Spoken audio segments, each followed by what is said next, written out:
Dillai Sports Association Pathuak Lamalong Karbi Students Association Dillai Head Branch Penjapatu Piponsi Ingdeng Sirkep Angdeng Pinsola Pen Ingdeng Trok Angdeng Suarlo Inter-School Football League Championship Trophy Surehini Raingkora Pop Harman ke Pathupon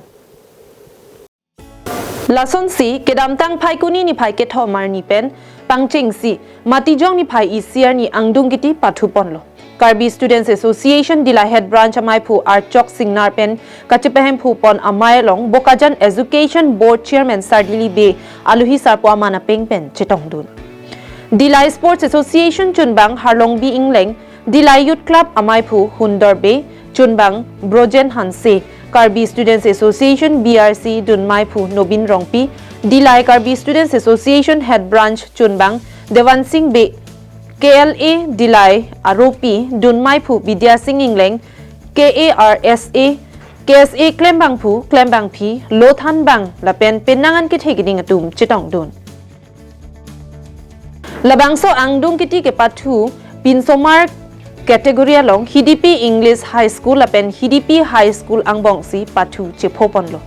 full time Pathu det pen pupu sitami goal chethapon un edetsi tiebreaker kachitur along HDP English High School atum 4-3 a goal pen chepahai pon lo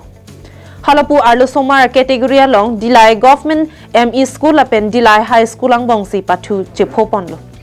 First half ke Pathu ahut Dillai Government ME School pen 1 goal thapon lo adun thu second half ke Pathu along Dillai High School atumta goal kachitu un edeta jog 1 goal pen Dillai Government ME School atum chepahai pon lo aprang si lapen adun thu anong e trophy lapen cash prize kachitong dun aluhi atum arideng pen si pipajir pon lo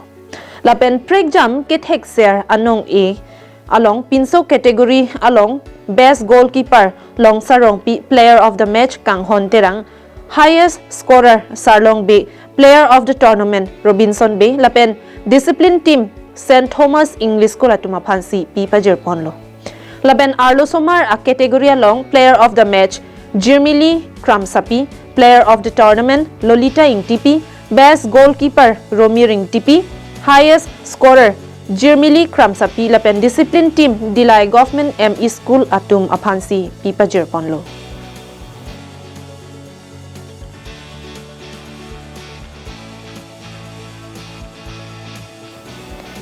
Dillai pen bijoy rongpi karbing long lai